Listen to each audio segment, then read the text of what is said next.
Okay, I'm gonna do it a little different than anybody else. Okay. I need to call my brothers and sisters, and I hope everybody's here. You know, my mom has 15 of us. Seven of us still living. And this way, a bunch of them I don't know by name, so I'm sorry. All I know, it was Bridges and Green. My parents left for Mississippi back in 1947.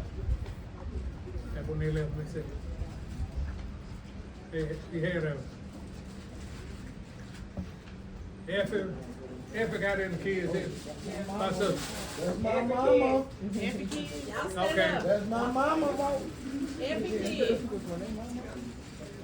Right on. Okay.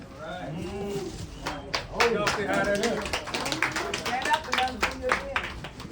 And my Effie was on the next one. Yours, all of my folks, my kids here, I got 4 or 5. George. Well, I didn't have a 4 kids, y'all. I didn't have a 5. They say this here was looking at me. You better get that 3. You better get 3 for you. What that 5th one is? Man, my brother Eddie, he had 5. Yeah, I'm gonna ask you to say you had 5. See, I turned around. Yeah. Life turned around when I said that 5. Eddie kids. And kids. One over there. Huh? George kids stand All up. my kids stand up. George kids. Kids, grandkids. Everybody know? Hey.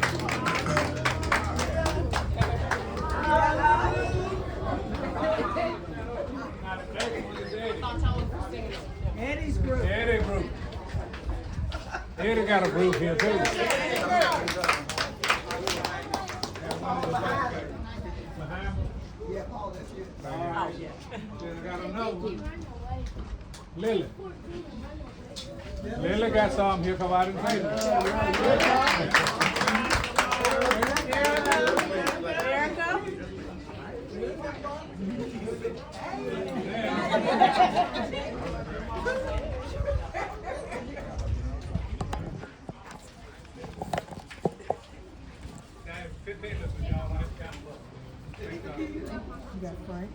I'm a grandchild.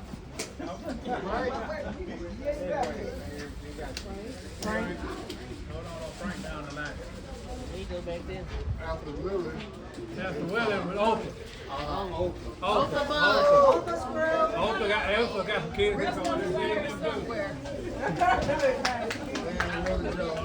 Then I got Willie. Willie Joe. Willie Joe. They got a bunch here too. You know, that's amazing to have them and the siblings and they get together like this. That's all this stuff. Who I got to? Oh, I didn't get paid. Willie Joe. Howard. Howard. Howard got a bunch. Howard Howard, yeah, he got a bunch. Hey, representative. And then Howard. Then me. Right. They got a group here. And then a Frank. And Andy. Hey.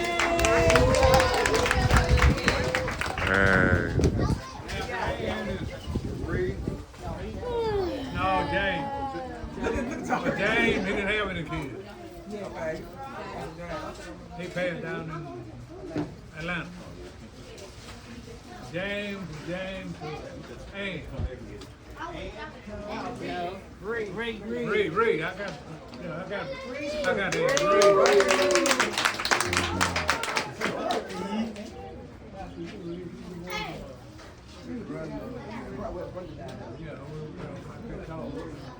Then Jerry. Jerry. And Sue. Jerry. Right here, me.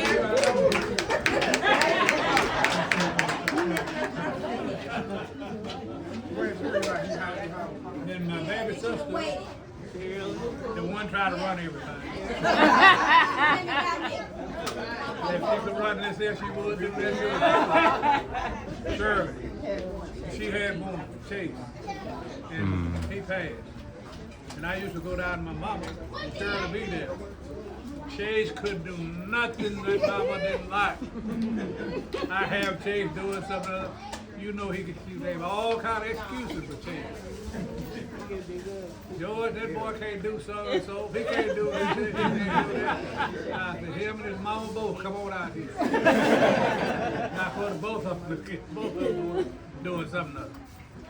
Now getting back to how we got from Mississippi, back in 1947, my parents brought me to Tennessee. And how he brought us here, my dad, he was a man that he'd do anything that talked his way out of anything, just about that way. And they came down there to pick us up in a truck that wasn't supposed to haul nobody, but the truck, but the furniture and stuff. And before I know it, Dad had all us in the truck with the man, and that man brought us to Tennessee. He brought us to Tennessee on a farm. And it was so nasty there, y'all. I cry right now about it. Who all was with you, George? Huh? What family members was with you? Your brothers and sisters? Everybody was with us but Frank, from Frank down. I'm the first one born in Jackson. That's where Tennessee started. Rest of them Mississippians. And that's where we came from. Macon, Mississippi. Macon. And I slips down there now to talk to my cousins and stuff like that. And we own down in Mississippi. You know, people talk about Mississippi, how things are down there. We've been good. They've been good to us on stuff like that. And my parents, them own right now 88 acres down there. And that's what they own down there right now. And they're gonna keep it, I reckon, till somebody, the whole group passes along. And get back to everybody back in Tennessee. Then we left from Tennessee, I think. My sister, I don't know who the first one came to Fort Wayne. After No. no, Lily. Janie came first, then Lily. Janie, my cousin, first cousin, Janie. Mama helped raise her Yeah, it was just like my sister. just like our sister. Mama, when you got a big she had family, 15 plus. She raised some of her nieces and nephews too. And Janie was the one that left from Tennessee, from Jackson. She went to Fort Wayne. And while she was in Fort Wayne, then Lily came to Fort Wayne, and then Arby and Otha came.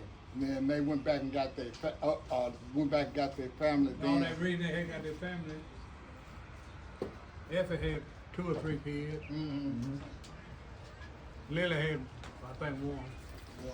And Mama was taking care of everybody. I worked day and night for them. I'd come home, they take my money from me to feed them and all that kind of stuff, you know.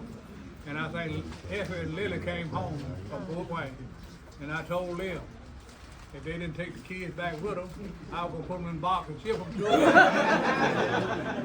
That's how I got there. And that's how you got here. And they believe me too. And they know that I probably wouldn't have done that if they, I was upset with them. I thought they'd leave the kids down to mama. And they was somewhere else having a good time. Right. And so from then they got them up here. Lily, she cried, "Oh, what we gonna keep them with? What we gonna do with it? I don't care what you do. They can't stay here." So, old geezer, I call him old geezer now.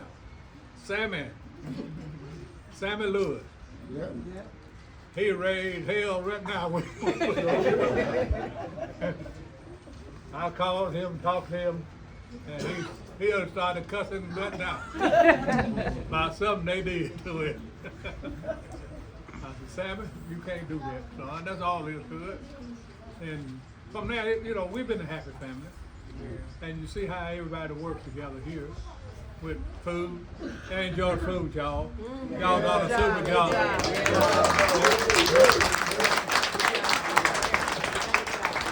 Worship and Courtney did all of this by themselves. All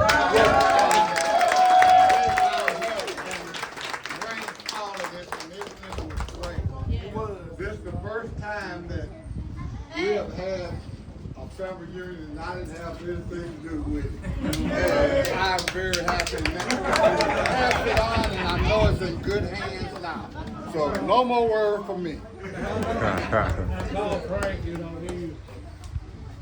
everybody wants to talk about being him, you know, for that time. He lying and boy.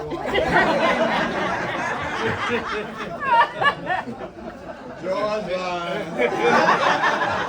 He wants to get a laugh about something. And I called him, and me and him, we were laughing and cut up one another about something. And the reason Frank moved to Indianapolis, on because of his granddaughter. Yeah. He told me, he said, George, I want to sell my place here and I'm gonna move with my granddaughter. I ain't got no half a one. I said, Frank, when your granddaughter get about 10, 11 years old, she ain't gonna know you. I see me with her friends and stuff like that there. I see her pass you on up like she don't know you, boy. And so he told me yesterday that she's doing a whole lot better now. Maybe she didn't quit looking at these little boys and all that. And I'm glad y'all looking at boys to the girls. Girls to the boys. That's all they're doing. So from there, we've been real happy. Ruth Ann and myself, we're fifth generation, y'all. I got 5. Baby boy, my baby lives in Texas now. Her Melanie grandson, he has a little boy too. And I was telling her, she said, I know that's his granddaddy. I know that's his son, oh, look just like it.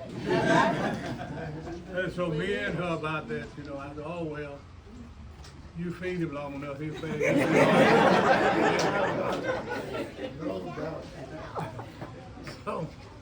So my brother Eddie, me and him were pretty close. We were tight. My wife loved him more than me. Anything Eddie said Ruth had to do, Ruth ain't gonna do that. All he had to sell, I don't know, she couldn't get a driving license for some reason. And she had went 4 or 5 times now and then to get driving license. And they wouldn't get her. And Eddie told her to, Ruth Ann said, if you go down 100 times, then you gonna go together. And they went down there several times. So they got driving license. And him and Ruth Ann been buddies ever since. Anything Eddie said, do, that's what you want to do. That's all there is to it. I said, Eddie, and they always called me a patch. They don't never tell me how to do nothing good. All you gonna do is patch up stuff. And my brother Eddie, Lord have mercy. He got everything you need. He gonna get 2 of everything. He get a screwdriver, he gonna buy 2 of them. Get a pair of pliers, he gonna get 2 of them. Yeah, what he get, he gonna get 2 things. That's all there is to it. All the 2 women.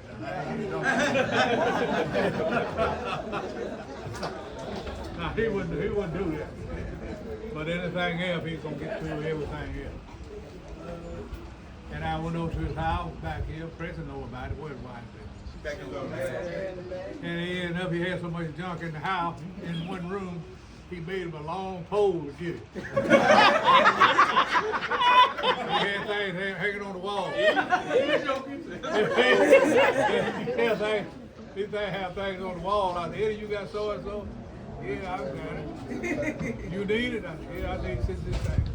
I said, stop by the house then I'll get it from you. Go in the room, man. I had a long old pole. You can't get in the room. Yeah, I can. I get it. Hey, reach over there and get it. So man, and it's all these boys and girls. We lived in the country then. And Ruth Ann came in the country, y'all. And so Eddie used to come visit me all the time, him and the kids did, you know. And we had a good time out there. We always ate and raised sand with one another all the time anyway. So, and ended up, I think Bobby and Eddie, I'll never forget Bobby and Eddie and Jerry and Terry and who else? Another. Anyway, I had five. Five came out to the house one, and I was gonna keep them for a week. They couldn't stay for 3 days. They stayed 3 days. No, they wasn't working. Working him out. Ruth Ann cooks 3 meals a day. And everything on the table she put on, they eat it up. Don't tell we leave nothing. But they didn't leave enough scrap for the dog. So then I told her, I think I came in, they've been out about 2 days. I said, Barbara, you put all their clothes together. Carry them back home. That's what I done. So Rodney, yeah. Rodney, I can't think all your boys' names. The baby boy, yours. Harrison. Well, I'm always doing something. I don't meet them strange kids. I think they can do what I do, you know. And they wanted to ride 4-wheelers. And me and them went out to the pastor. They kept on at me. This thing ain't gonna run fast. This thing gonna run fast. And I had 3 of them on that thing. And I popped that thing. And I thought to myself then, you know, George, you ain't nothing but food. Like the kids, man, you better hurt that kid. Then I hit my brake there, and I fell off. Fell off, and I ran over him. I said, whatever you do, don't tell your mom.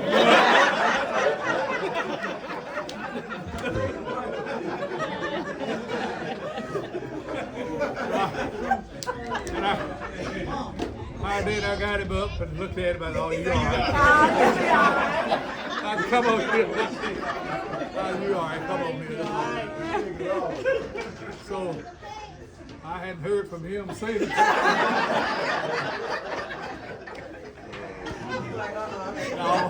No, I don't know if he know this night, but I won't tell it anyway. He gonna be a granddad. He gonna be a daddy. Okay. I don't know anything about, but I don't want to tell. But I'd have had a whole lot of fun, y'all, down through the years, and I'm 84 years old, and I'm still. They still say I'm still a kid.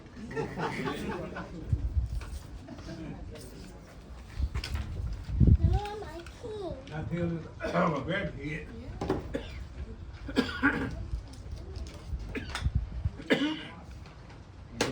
And I got one now, they try to run my business. They want to give me a haircut. I told them I was growing an afro. I don't care what y'all say, I'm growing an afro.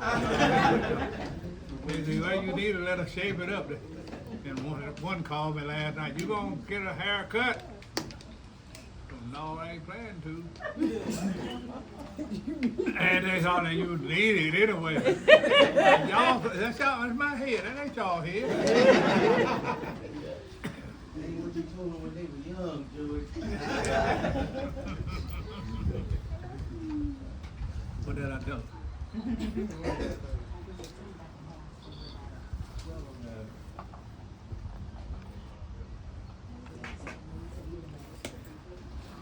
During this family reunion that we're having, we have been having it for over 35, 40 years. And we always go from Jackson to Fort Wayne, and this is the first year that it's in Annapolis. And yes, no, and reason why I have so much trouble with everybody because everybody look for me to tell a lie. And when I tell the truth, they call me a lie. And when I tell a lie, they believe every word I say. So everybody just come to me wondering what kind of lie he gonna have. So, I haven't thought of that, but I'm gonna have one for y'all before the day's gone. That's not a good reputation. Biggest liar in town. I don't Big lie. liar, Everything tell I the say truth be sometimes. true, but just a little bit added on. But somewhere truth in that, everything I say be true. Somewhere in that line you gotta find it, but it be true. But I done had a good time with my sisters and brothers and stuff like that. Nieces, nephews, and I'm sorry I don't know everybody by name and stuff like that, but I know a bunch of them by grade. I know that. Yeah. Anything y'all need to ask me, if I can tell it right, I'll Can tell you it. tell something about my granny, Julia? You mean like us? Well, Yeah. Story you got about her. the only thing I got about my sister, Julia, it's a good thing I got about her. She the only person who cook greens for me now. She cooked them collard greens and I like them collard greens. The day I carried them collard greens over there, she passed the next day. I cooked them. And somebody ate them up. I cooked them. And somebody told me, say, them green was good, but I ate them up. I ate them up, they I was cooked good. them for you. I just forgot to tell you that. Can you tell us a little bit? She had some little stuff. Grandma Sue. Like where, Grandma Sue and where they live. Is that the 88 acres that you occurred? Yes, And I remember when we did go there, he still had that outhouse and chickens and everything. Now Yeah, sort of like that fortified. my grandparents, I didn't know they ain't ever know my granddaddy worked no way. He always worked on the farm, doing something on the farm. And so, what you asked me, Reese, about? Grandma Sue. Yeah, they want to know about Grandma's son. Okay, now grandmama, that's where we grew up from, there. But she'll whoop you about 10 minutes and talk to you 30 minutes. She'll start on you again. I didn't give out, I reckon.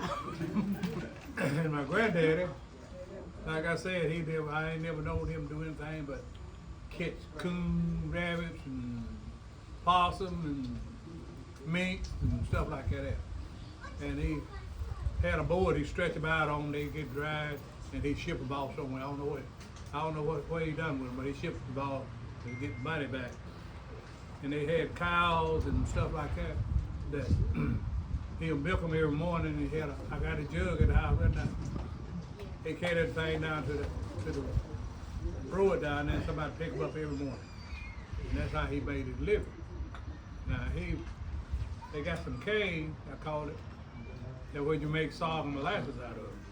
Sugar cane. And he had some big old cane about that size. Two things my granddaddy wouldn't do with you. Now you mess with that cane by that side, he gonna whoop some ass, y'all. He gonna do that. And that and turkeys. Now he had turkeys, chickens, oh man, the yard would be full of chickens and stuff like that. They full of. Being a kid, you run over one of them and kill him. He'll fuss at you a little while, then he'll leave you alone. But you run over a turkey, and that cane, your ass will heal. That's right. He gonna bust some hide on you. That's all there was to it. Now anything else, he'll fuss about it. Leave us alone. And see, my parents always had things on their own. They didn't work for other folks. And they had always had, stuff to make it out of their own stuff. And but Turkey Day, he had a wagon, and I can't figure that out today. My granddaddy used to have a wagon just about long this thing right here, with some mules pulling it, and he had so many turkeys on that thing for Thanksgiving.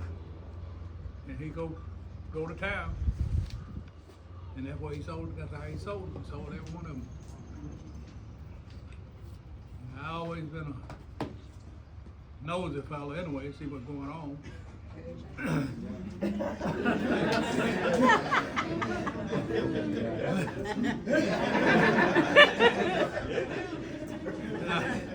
I don't believe in taking a bad word about things.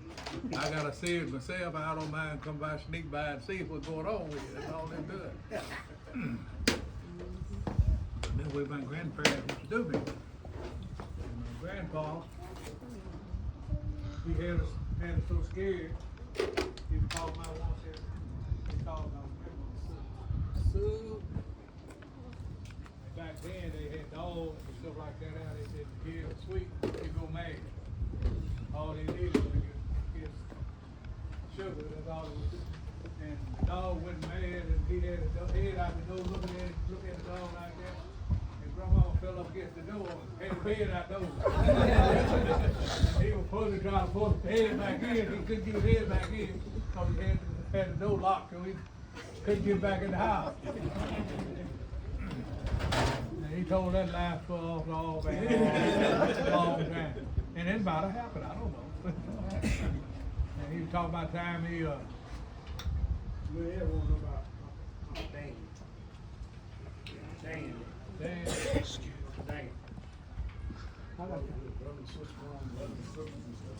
My mom, she had three.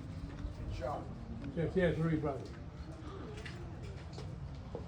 Charlie, Dan, and what's his other brother?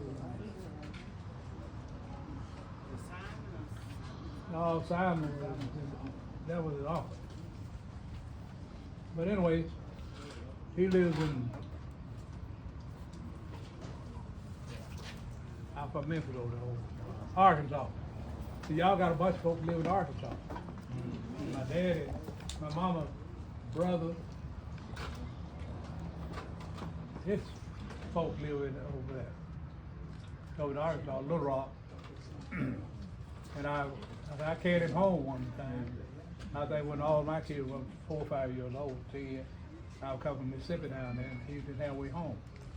And I carried him to Little Rock down there. And he had one leg. And I think what happened on that, I think him and Charlie were wrestling, and Charlie throwed him and broke his leg. And back then, you know, they didn't know how to do this, how to do that, you know. And I think the man found the doctor, just cut his leg off. Be like the time I think my dad was going, my dad used to saw wood. And mama had me carry me down to carry some food to it. And snake bit me.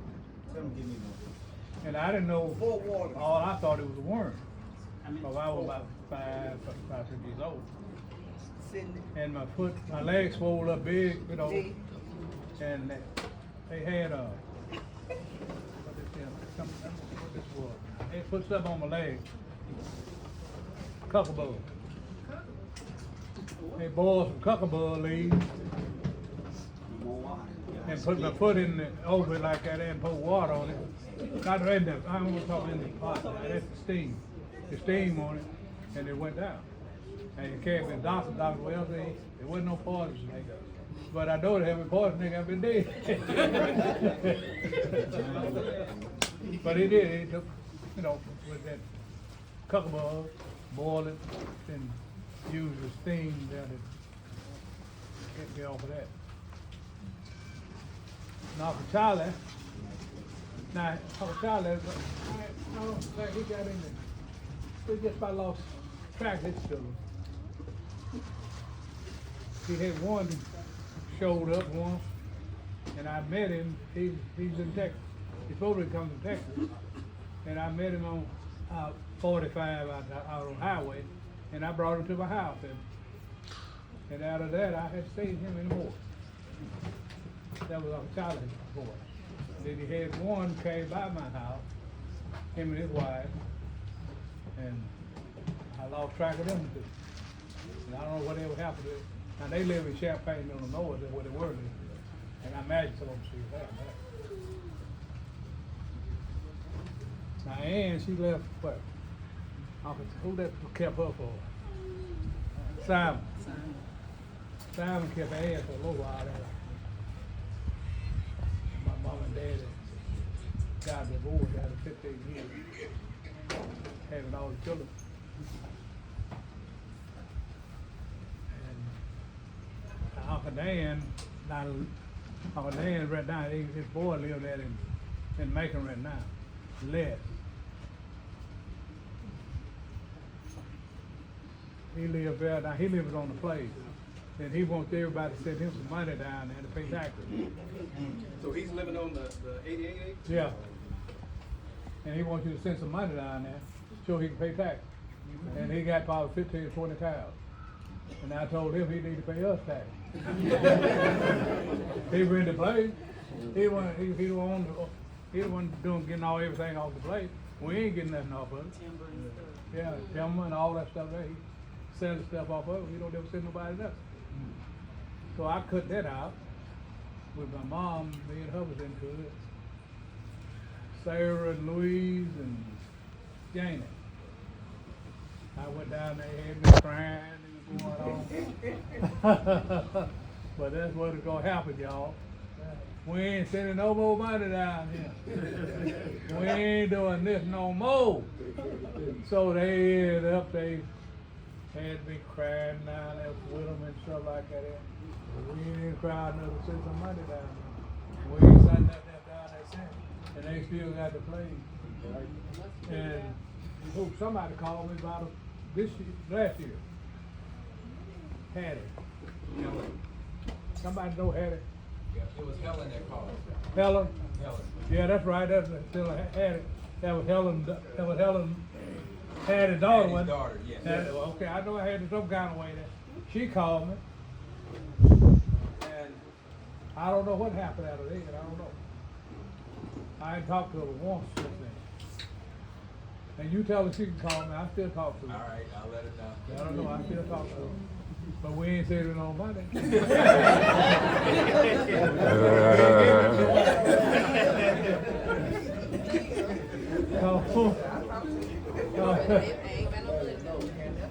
Cause that's the way, we as a family, we got things that we have to pay along with everybody else. And they the ones making the money off the place. We ain't making nothing off of it.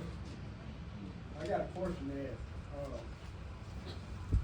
You're saying about the 88 acres that you own down there, that it's a family thing. So it's still part of the family, the family estate, or is it just Legally, we're yeah, the legal aspect. if something happened to you, who is it in your name? No, Who well owns the property, like legally? no, in Bridges. Bridges. In Bridges, and Uncle Charlie, But he's passed away. I know, he won't, It's a family, I don't know, it goes down from one generation. The land can never be sold unless they remember the Bridges. Bridges family said, sign in. It belongs to all the Bridges. You can move in there and do whatever you want to do to the land, but you can't sell the land. You can't, if you build anything on it, you can't take it off and, resell to somebody else. They can't even belong to an acre or 2 acres. But they don't divide it. It's got the whole 88 acres. It goes just like Mama, all her kids, Uncle Dan, all his kids, Aunt Janie, through all of them, they all own part of that 88 acres. And can nobody sell it unless all family agree on it.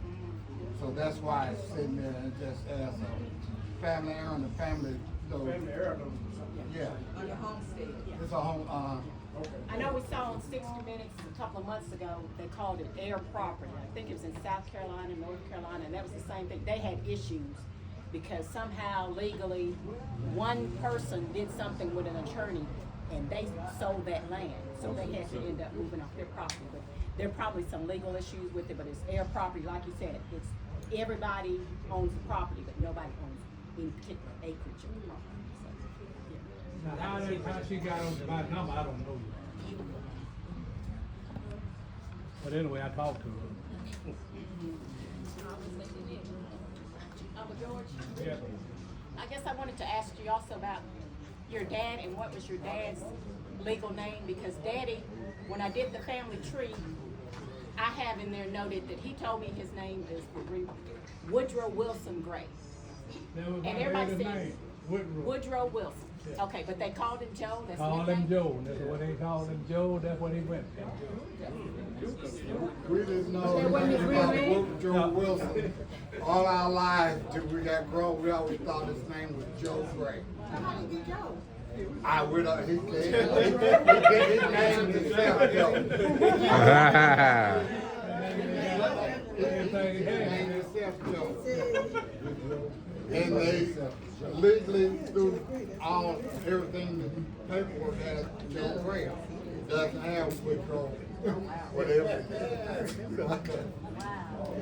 So your birth certificate has Mason and Joe Gray as your parents? Yeah. When he put his name Joe, he forgot about he dropped the whole Woodrow Wilson thing. So when they would tell us that was his name, we thought it was a joke. We laughed about it. We didn't know the difference. I will try to research that. Yeah, We're it back. actually shows up as that I'll try to look that up. on my First name. ancestry. It's in Mississippi. Yeah, it shows up as Woodrow. All there. What, didn't he pass away at 6? But he died in Wasn't it in Jackson. No, he moved from Mississippi to Jackson. And when he got to Jackson, that's where he died at. He was, Because he lived with us till he died. So it should be a death certificate. Yeah, he is. See, my daddy, he was a different man than anybody else on Saturday. I never forget, I had a house, Ruth and I had a place out in the country. And I told him, I said, Daddy, how come you don't come out here and move and stay at this place? And you ain't got paid on rent or nothing. All right, boy, I'll do that. Daddy came out there and stayed a week. Went to town. I ain't seen my dad out there. My brother Eddie, I went over to his house. Gonna stay and wait on him, till he come over. That's what he said he's gonna be. So I'm gonna be over Eddie. And Eddie told me, George, that you gonna tell your ass over the house. Well, Dad ain't coming over here. So he didn't tell you anything. And I went home, Dad ain't been back out of my house to stay since. Now, Ruth Ann, he was crazy about her. And when they got ready to pass, I went to the hospital. I got to work, went out to the hospital there to see him. And he said, boy, you need to get home. No, he said, get home and see how Ruth Ann doing. I said, Daddy, she doing all right. No, you need to leave. So I left, and about 6 hours, somebody called me and told me he had passed. Do you remember how old he was, George? No, I don't. I don't even know my dad's birthday. Is it on that obituary? I don't have one. I don't have a birthday. No, you ain't gonna do nothing. You have one of his days? Really? But I don't have one. Somebody's in copies. But I don't remember having it. Okay, I get you a number. All right. Stevenson, he was at Stevenson shopping around. Yeah. And I tried to find out what my daddy grave is. I ain't been able to find that. And I done went out there several times to try to find out where he lived, where he died. So buried him. So how does she meet they daddy? Huh? How she meet Uncle Jerry and Boo Daddy? I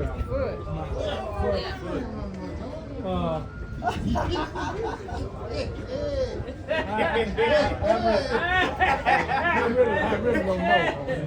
Yeah. I really don't know. Yeah. What was the question? Did you like him? Yeah. He's perfect. I treat him just like he's my dad. He's good, yeah. I treat him just like he's my dad. Well, George, since my mom was the oldest out of the group, how was she? Was she like controlling to all the other siblings, or was she just chilled out and let y'all do what y'all wanted to do? No. None of that? I ain't no chilling in the hill. I didn't know what's going on, but I'm trying to know myself. I'm trying to see where I'm coming from. She ain't gonna have no chilling around here. She gonna bust a butt. That's all there to it. And me and her were real close. We were real close. We were the oldest and stuff like that. And we make sure the other siblings do what they supposed to do. Esther was more like mama. She was more like mama. Esther was more like mama. She sweet as gold, but when she tell you no, and she gonna tell you for once or twice. After that, you in trouble. Okay, that's good to hear. Amen. I just see where I'm coming from. My sister and brother, now, we didn't do no fight, but he didn't lie. Yeah. So all y'all got And you got We had one brother, James. He's a year younger than I am, and he didn't pass. But James was 5 years old before he started talking. And 5 years old. And the first word that he said was a cuss word. And he was cussing at me. Me and him fought day and night all the time. And what broke us up from fighting all the time, Mama, one night we were fighting in the bed, we fighting over the cover. And so Mama is still getting up and whooping us. She made us go get in the closet and in her bedroom, and the house had wood tore off the part of the house, and cold air coming in there, and we didn't have no cover. When Mama woke up, me and Jane were hugging. we were in order to keep warm, we had to hug each other, and we didn't fall sick. Y'all got along on that one, After huh? that, we got along. We had no problem. But before then, he almost put my eye out, hit me upside the head. I got the dash on my eye now, where he hit me with a shovel. No, we fought like we were trying to kill each other. Because we didn't like each other at all. And it turned out, me and him, when we got grown, he was my best friend. Me and him got along better than anybody. Me, him, and Lily. Yeah. I got Lily there, and all that was our crew. Oh, George was our dad. No joke. He raised us. After that, our dad left when number 13 of them were born. He said, told Mama there was too many kids in this house. I gotta go. And he moved out, went down the street about half a block or 2 blocks away, moved in with a woman that had 7 kids. And so, but George took over as our dad, and when we had grown up as teenagers and stuff, Mama get tired of arguing with her, she'll tell George. George come, he'll whoop her. And one time George came, Otha had told Mama, I'm too old to get a whooping. I ain't taking no more whooping. Mama said, so she asked, so Otha wasn't gonna get it. So then Mama asked all of us. Willie Joe said, I'm not gonna take, I'm through. Howard, me. And so Mama called George. So when George came down there, he didn't say nothing. He just said, y'all too grown for Mama to whoop y'all? Yeah, we all bad, yeah. Otha was the ring leader. He got Otha when When he got, no, they fist, he used his knuckles. He beat him to death. And then after he got through with Oakland, he got Willie Joe. He did the same thing to Willie Joe. Then,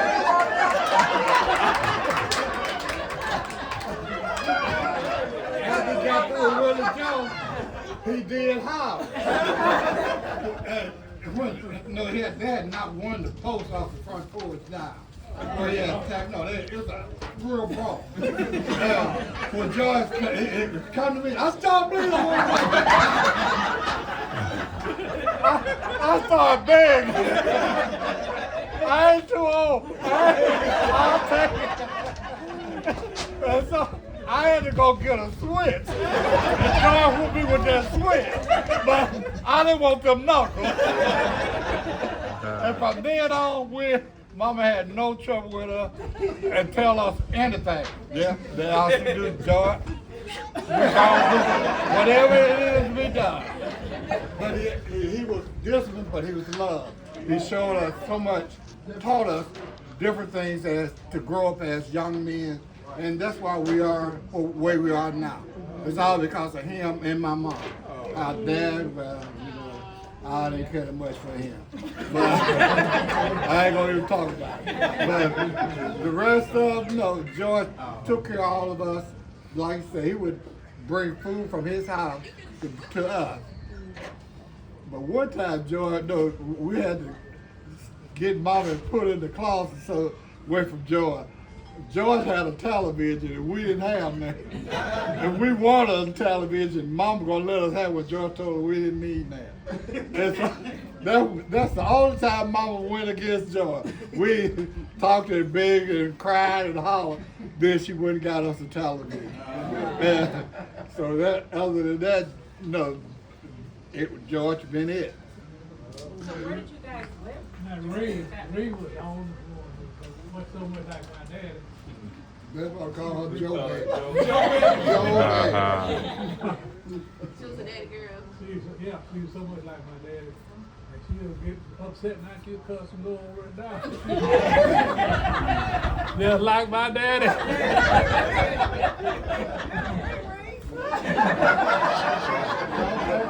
Don't make her mad. I got a question for you.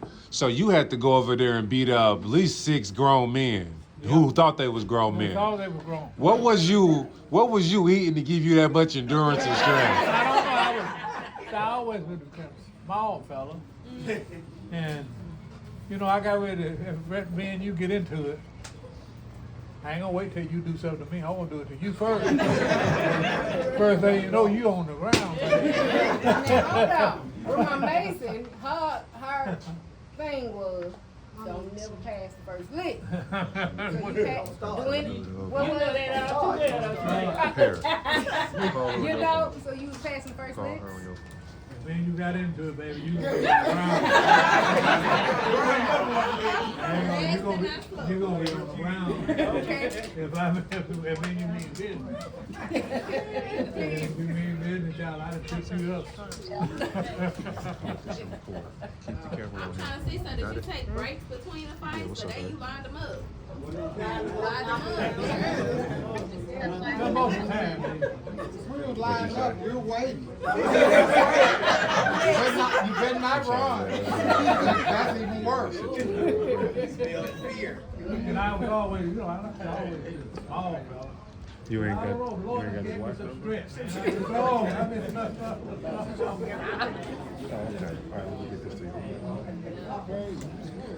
Well, George,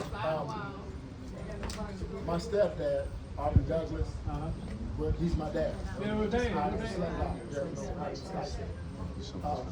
How do all you guys come to find out how he was as a person and that y'all accepted him into your family? And kept y'all. Okay.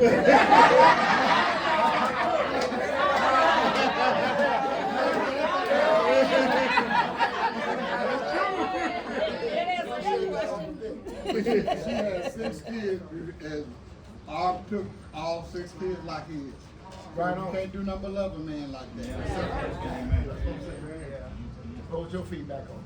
I had no feedback on No, it. he just did what he did. He did what he did. Yeah, we appreciate it. And all, just like he was like my brother. Mm. Did you guys pull him aside and ask him 1,000 questions? Well, we didn't do it like we done Rick. Now, when Rick got married, we had all those, with Willie and Frank and myself and.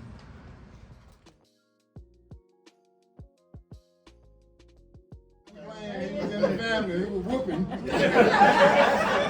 Not with no switch, with a dipping cord. Hey. Just like, you know, obviously like my brother. to me. Okay, that's good. That's good to hear because he treated us just like we were his. Yeah, You know, there's no doubt in my mind or any of us that we're here that he was the one. You know, that was our father.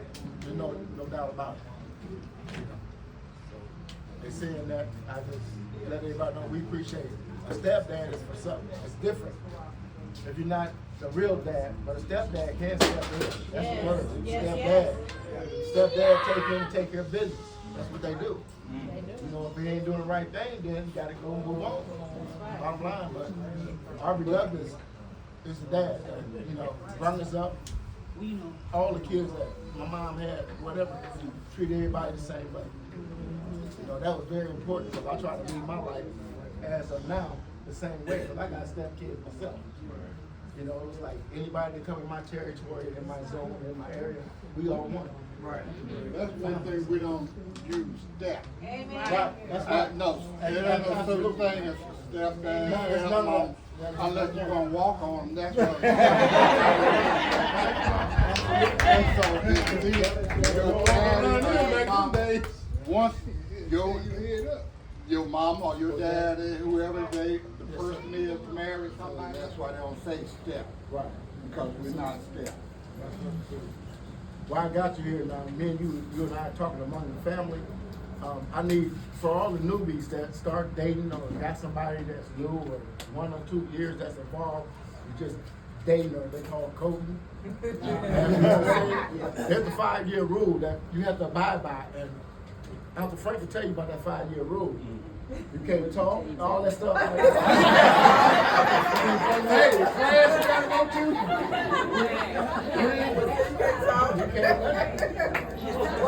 You're not officially, when we marry somebody, they're not officially in the family until they 5 years come. Sometimes 3 years, you get a divorce, you go whatever it is. And during those 5 years, you're on probation. And when we have a family discussion or anything, you're not allowed to talk. You're on probation. And so, once you get on probation, you got an equal part. You can judge, you can argue, your fault, and express your opinion and everything. But until then, you just gotta sit there and shut your mouth. Ain't that right, Jeff? Well, look, everybody, all my nieces and nephews, husband and wife that went through that. I ain't gonna call y'all.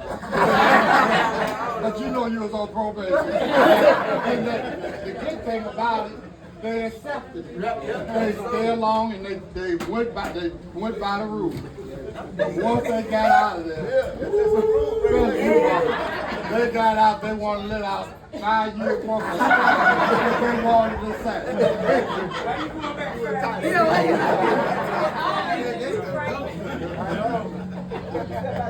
I got a question. George, how did Miss Mason and how did they meet? You remember how did they meet? I don't remember. They probably told me, but I forgot. Yeah, was it in Tennessee or Mississippi? No, Mississippi. They've been in Mississippi. Yeah.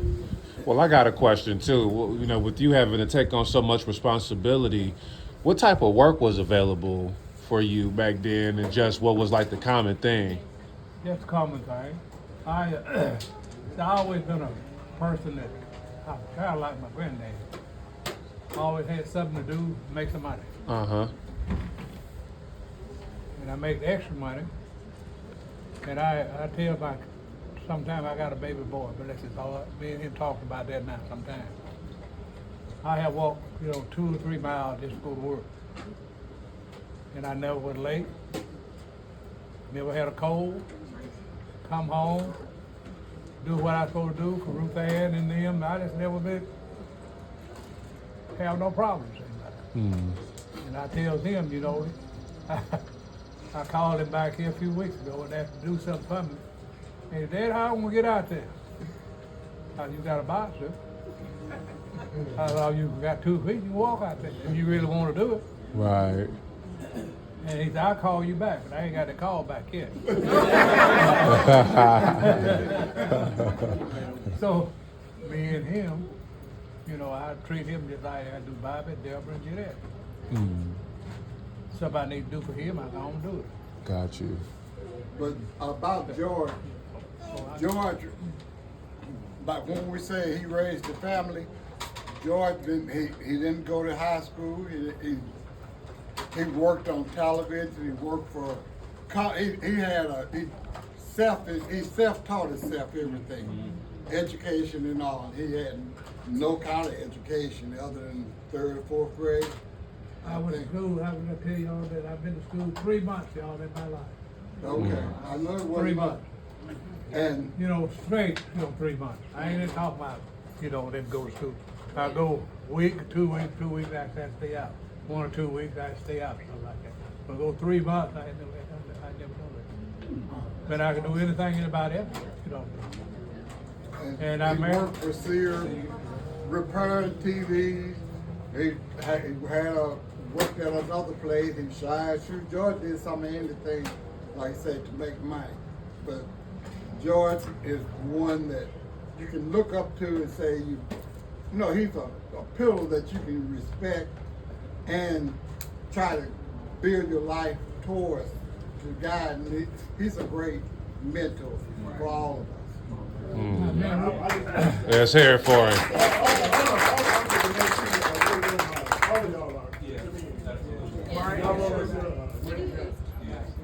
No matter who it is, right? Everybody. Always somebody to look up to. Yeah, if I want to know how to cheat and things,